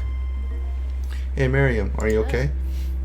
Okay, I'm so mad I could smash a tiny mug, spilling several droplets of hot cocoa all over the floor. How could he embarrass me in class like that in front of everyone? Her tiny cocoa is delicious treasure, so you know that this breakup is no joke, even if the source of her frustration is such a silly boy. I know that you know this, but I'm gonna say it out loud. You don't need anyone. Me and you, we're gonna cruise through this final test and hit the carpool lane to Success City. Miriam brightens up, imagining the wind rushing through her short bangs, but she hesitates to embrace the feeling all the way. You're not gonna saddle up on Colonel Sanders' stallion and ride off into the sunset without me? Of course not. Well, maybe sorta, but I'm sure there's a pony out there with your name on it and a ranch big enough for both of us and whoever else we want to bring along. If it's not Pop or Clink, or anyone else you meet today, tomorrow, or this whole year, so what? You're a special person who shouldn't settle for the first someone to show you a little interest anyhow. Marion gives you a big hug and wipes tears from her cheeks. I should really review my menu for today. I'm gonna make a very special soup. And I bet that Professor Dog is gonna love it up. While you were pep talking Marion, you completely missed lunch, but that's okay, because you have a better idea of how to spend the time before your exam. You've decided to head to the arena early to practice a dish. This is it. The location of your final challenge, a test of will, a test of courage, a test of talent. What else could we have other than chicken, biscuit, mashed potatoes, and coleslaw? Oh, and spork to have it all with. There's no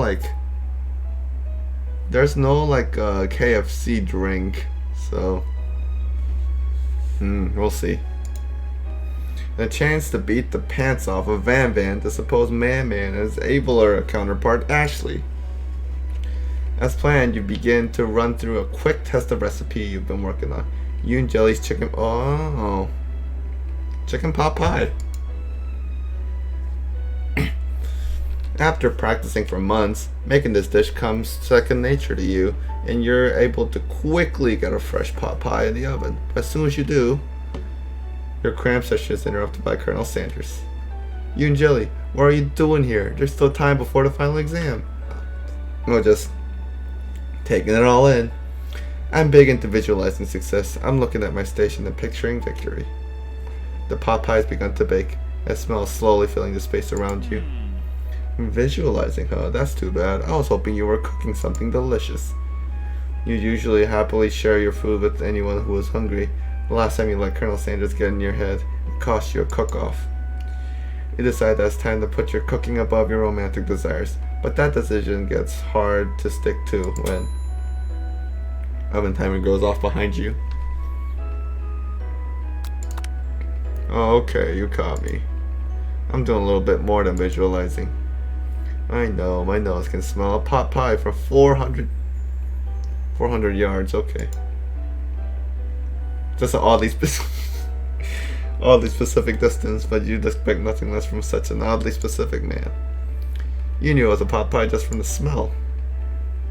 Not just a pot pie, but a chicken pot pie with an all-butter crust. And my nose is telling me something else. Oh no, is it burning? No, I can smell that it was made with the heaping help of tender, loving care. But it'll probably start burning any second if you don't pull it out. The moment of truth. Oof. Wow.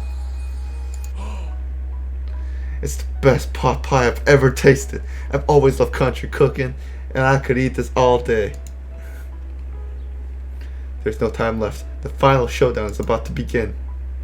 Sprinkles lays down the ground rules.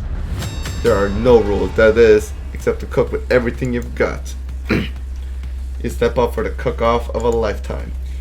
You decide that mac and cheese plus pot pie you've been practicing are just the dishes that will push you over the edge to victory.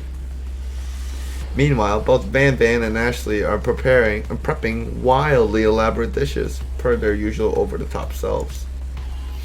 Miriam has a giant magnifying glass and several sets of tweezers. She's definitely prepared to go big, going small. Colonel Sanders seems to be harnessing his 11 herbs and spices, but he's trying to find a way to improve on something perfect. His original recipe fried chicken. The intensity in this room starts at a full 10 out of 10 with a frenzy of action. Everyone is calling out really cool special cooking moves as they prepare their food. Wow, this is getting serious. Colonel Sanders batters his chicken as it levitates through the air. Egg wash. Okay, with that face you can't be saying some southern accent like washing. Miriam fully injects ingredients into an itty bitty pot of broth. Best friend Baster Blaster. Van flexes his pectoral as he chops open the sea urchin. Let's rock and roid. Ashley scoops her pastries off the tray with lightning speed. Shallow personality spatula. Even Clank gets in on it. I didn't know he can talk. 5 dial pressure point chicken cooking technique. When did Clank... Exactly! It's the singularity, as is foretold. We mustn't let it happen, or the appliance uprising will take us all. Self-destruct. Van quickly unplugs Clank and rolls him out of the back door of the arena. As you frantically prepare your dish, you notice Ashley has a spellbook out. Is she going to use some dark magic to turn the tide? You've got a book of your own, and you're desperate not to see her win another battle. Should you take this opportunity to fight magic with magic, even if it's almost certainly evil magic? Nah. Who needs magic when you've got passion? I'm gonna do it the hard way. Colonel Sanders sees that you've chosen to win on your own terms and gives you a subtle wink from across the room. I believe in you, you jelly. Miriam notices too. And I've always believed in you, you jelly, since you were little kids, because I'm your best friend forever. You turn to notice that Miriam is at your station, cheering for you. Miriam, what about your dish? If you're here cheering, who's cooking? Tiny food, short cook time, I'm actually already done, so I thought I'd help you. Oh, that's sweet, bud. Miriam tosses a handful of spices directly into your boiling noodles. It's the secret ingredient.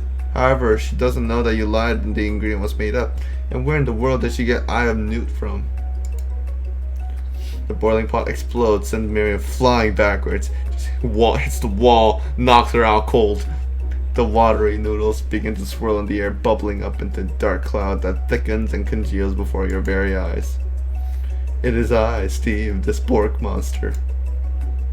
Steve, wait, what happened to you? What happened to Borko? You're not here to battle me, are you?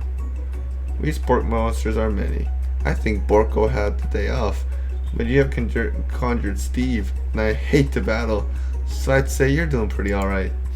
Oh hey, you're in the middle of cooking competition. I love this stuff. It's better than TV. You crazy kids and your culinary skills really impress me. Mind if I hang out? I'm sorry, Steve, but I'm kind of in the middle of something. Do you mind? Steve, the spork monster notices that you've got the grimoire stashed beneath your cooking station. I see what you're up to. Crisscross some magical items and accidentally summoned me, huh? Huh, yeah, you guessed it, sorta. If you're here, would you mind tossing some fresh noodles in a pot of salted water? I'd love to. I've always wanted to be a top chef, actually. You know, when I was just a little spork pup back in the old country. You can feel Spork Monster winding up to tell a very long and involved story. You don't know exactly where they came from, but it seems like it was probably lonely there. Actually, you know what? Maybe you should watch from the stands. I really need to focus on this competition. I understand. It's kind of like the time in monster school I had fallen asleep during scare tactics class. When I woke up, you toss a serious stare at Steve, and he takes the hint. Never mind, I'll tell you later. Good luck. Having suffered this huge setback, extra cocaine from deep down. Your hair turns mac and cheese orange. Its culinary energy flows through your body. My heart is pure. My hands are steady. Mom spaghetti. My taste buds have been preparing their entire lives for. Yes, Jelly, you are the chosen one. You will avenge me. The power. Oh, power. Why did I read powder? The power you've been summoning immediately fades back out. You interrupted my inspiring monologue. Sorry. My heart is pure. My hands are steady. My taste buds have been preparing their entire lives for this moment. I will show the world my cookery. You begin to levitate off the ground. Energy courses through your body. You know that with this power you can do anything. Except turn back time, which would be super useful, because while you were powering up, your chicken pot pie overcooked in the oven and can't be served. But don't worry, dear Jelly. You may have suffered some setbacks, but all is not lost. Impressed with your fortitude, Colonel Sanders decides that you have earned his support. I've been watching you today, and I must say I'm truly impressed. You've been thinking on your feet and rolling with the punches. He steps up to your station and stands right beside you. I'm here to help. All you've managed to make is mac and cheese, and it's time almost up, so you're gonna need it. But Colonel Sanders, what about the test? What'll happen to you? What about the rules? Following the rules has never really been my thing. I follow my heart. What a guy. Colonel Sanders unfolds a delicate white towel to reveal the most delicious fried chicken tenders. Are we gonna make the famous bowl? Besides, sometimes unexpected combination of surprising effect that surpasses their individual efforts. Are you suggesting if we combine forces we can form the perfect food union? Time's up, students. With time expired, it's the moment everyone has been waiting for. You must now prepare to present your dishes. Handful of students stand tall, but the class seems incomplete. It seems we're missing some students. Pop, clank. From off screen, you hear a pure and innocent giggle that can only come from one student. I'm flying. Sounds like it's coming from that broom closet over there. Miriam, would you mind? Inside the closet, you see Pop hanging on a broom hook by the elastic of his underpants. Pop, get down from there right now. Let me guess, did Van Van have something to do with this? When someone asks for a wedgie, who am I to refuse? I thought a wedgie was a salad. Looks like Pop is eliminated from the challenge, seeing how he didn't cook anything. I can't feel my legs. May I be excused? Sure. You kids and your pranks, I must say, it's not the worst prank in UCSAL history. Okay, but it's not exactly yearbook material. Wait a second, pranks. Clink! Where did that pressure cooker roll off to? You wait to hear a signature word beep or other onomatopoeia, but there's none. Somehow he must have gotten unplugged. I guess. We'll have to figure that out later. That leaves only 4 remaining students. Please collect your final projects. Yes, it has been a long semester. A whole 3 days.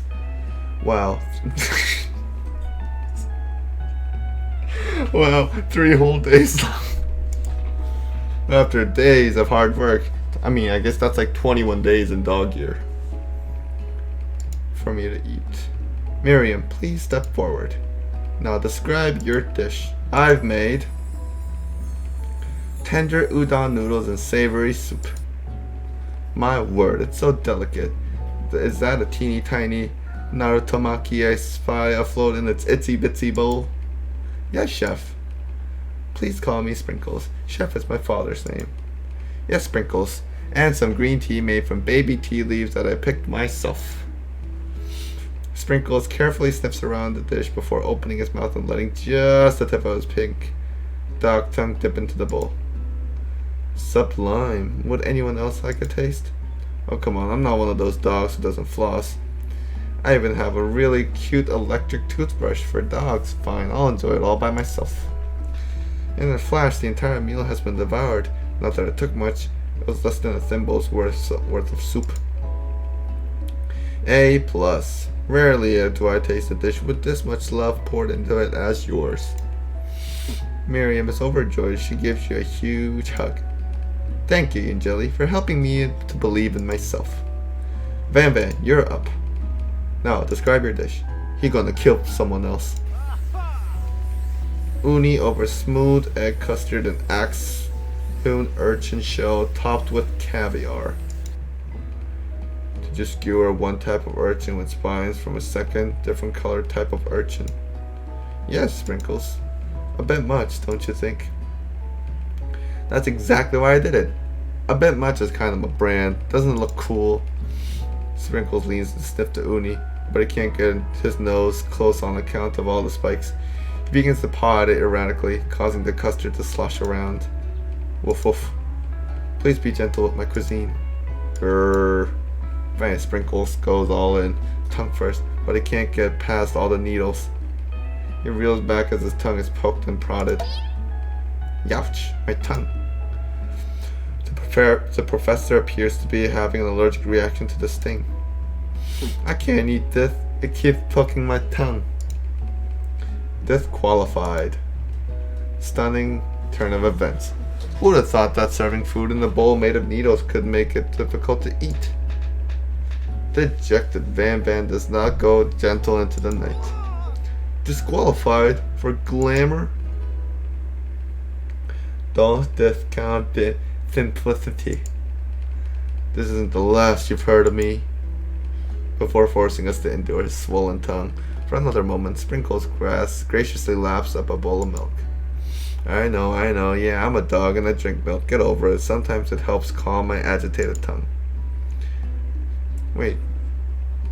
Did he just count, like, Colonel Sanders and me as just one student? Because he said there's only 4 left. Next student, Ashley, it's time to step up. Now, describe your dish. I made orange blossom Turkish delight in a light rose water syrup, and topped with French meringue, and connected by sugar glass. That actually doesn't sound too bad. Indeed, it's quite delightful. However, I'd ask that you please refrain from eating it, attempting to taste it in any way. It's very fragile and meant to be a display piece. Don't eat the food at a cooking school? Got toast in your ears or something? You and Jelly, I told you, it's a display piece. Ashley, I must say it is beautiful. However, this is a cooking competition at a cooking school. Yes, which is why I cooked it. And an extremely good job cooking it too. I didn't realize that we were having an eating exam. If I wanted to be judged on eating, I'd go to College of Eating School for the Hungry. I suppose you could smell it, but if you actually insisted. But don't breathe too hard, you might disrupt the sugar spiral. If the food cannot be eaten and cannot be judged, you are disqualified. Rage overtakes Ashley, and she finally cannot keep her two-faced routine up. You wouldn't know high-end cuisine if it cooked for you.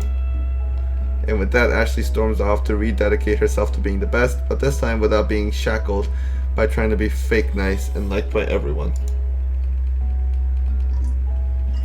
This isn't the last you've heard of me either. If this class gets much smaller, I'll be teaching myself. You and Colonel Sanders, the final cooks, step up together. 2 chefs. What began as a bowl of delicious mac and cheese has become something else. He examines the it is the famous bowl, but the famous bowl has mashed potatoes and corn in it too. He examines it closely, sniffing and eyeing the bowl. Uh-oh, I don't have a good feeling about this. From somewhere in the room, a literal drum roll plays. Just when I thought I've seen everything in this kitchen, you give me this thing. And completely blow me away. I'm in my 49 dog years of life. So 7 years. I have never tasted anything so delicious and perfectly balanced. It's so delicious, in fact, that everyone passes the class. What? You pass, and you pass, and you get a pass. Oh boy. Oprah. Everyone gathers around and partakes the mac and cheese bowl. They all seem to transcend this reality into another dimension. You win. Together, you and Colonel Sanders have made a new menu item. The new menu item is so impressive. Even the Van and Ashley, the Van, are drawn back in by the magnetic fragrance.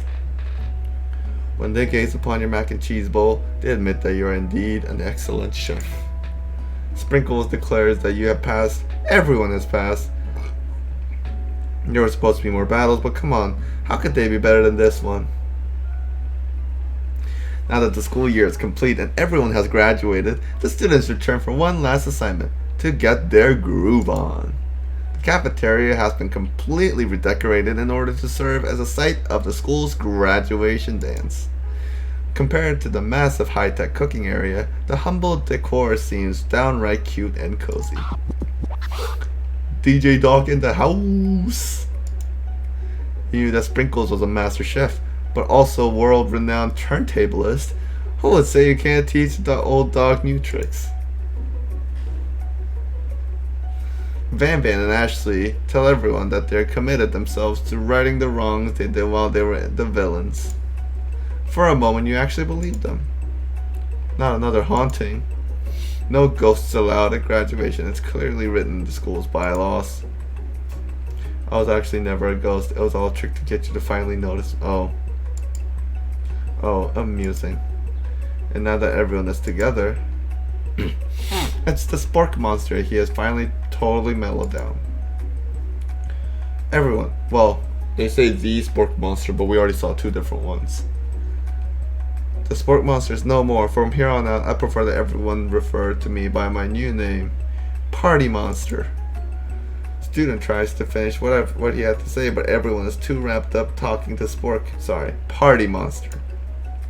Dejected student walks off. Maybe things didn't work out for Miriam romantically, but she found the love in her cooking, and you know, she's gonna do great. A red carpet rolls out across the floor of the ballroom. It's like Hollywood movie premiere. Who could command such an entrance? It's Pop. He arrived late to the dance, but apparently for a good reason. Walking the carpet, you see perched atop his dirty chef's hat a crown. Welcome back, Pop. I know you weren't able to complete the final exam and accept your diploma, so we had it mailed directly to your father. We figured it was the least we could do for the school's dean. Oh, now I get it. And we get a new wing on the school, not to mention the honor of educating the son of the chancellor of such and such. Miriam, will you be my lady king? What an incredible turn of events. Offer to join the royal family. It's like a dream come true. You'll get to be a princess, or maybe a queen. Well, you're not really a princess if you're married, are you? I'm not sure if he even knows, but either way, crowns and gowns, baby. I'm sorry, Pa, but I'm not interested. Not now, at least. I've got so much to do with my life. A twist on a twist. So many more 3-day universities to attend.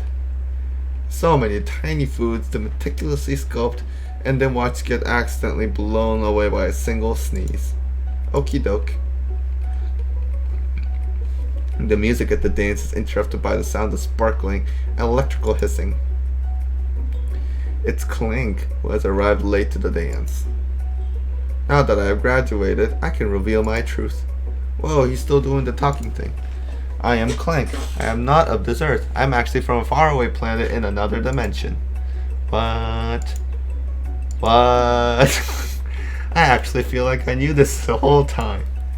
Now that I have learned the way of your kind, I must return. A portal opens up and Clank disappears through it. Finally, Colonel Sanders arrives. Oh my. Howdy, classmates. Just like the first day you met him, he has come prepared to feed the entire class. However, it's not enough to just give them a bucket of chicken. This time, it's a full meal. It's all coming together now. I didn't get to be the most famous chicken man in the history of chicken, and man, by not reminding people to go out and buy my chicken. What? No, it's not the end. As everyone feasts on their delicious chicken dinner, Colonel Sanders finds you sitting at the edge of the dance floor. You and Jelly, what are you doing sitting all alone? Oh, you know, just waiting for the right person to ask me to dance. I wonder, might you tell me, what are the qualities that you would expect to find in such a lucky person? They better make chicken. Off the top of my head, I don't know, a spicy musk, tidy goatee, and a degree from the University of Cooking School Academy of Learning, just to name a few. It truly is my lucky day. Would you dance with me? Nah. Yes, I would love to. As you glide across the dance floor hand in hand with Colonel Sanders, the future stretches out in front of you. And once my 100th franchise is up and running, I'll be ready to take a day off, and I'll be so glad to spend it together with you and Jelly. How sweet, we'll work together and play together. Colonel Sanders stops dead in his tracks. Work together? Well, I think this is something I'll just need to do by myself. But who will help you run your restaurants? I don't believe I need help. Besides, based on your time at school here, do you really think running restaurants is the best path forward? Could it be you found a love connection, but failed to earn Colonel Sanders' respect as a chef? Can you live with only half of him? Will you be able to endure sharing him with his other love, the life of his entrepreneur? I suppose I could enroll at pastry school. Oh, my dear Ian Jelly, I'm sure that you'll find your place eventually. Is this not the good ending? And along the way, you'll have me by your side. The end. What?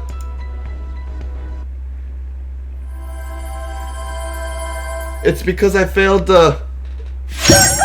Fuck, that's loud. Anyway, thank you people for watching the stream. This has been I Love You, Colonel Sanders, a finger-licking good dating simulator. As always, thank you, and I will see you next week.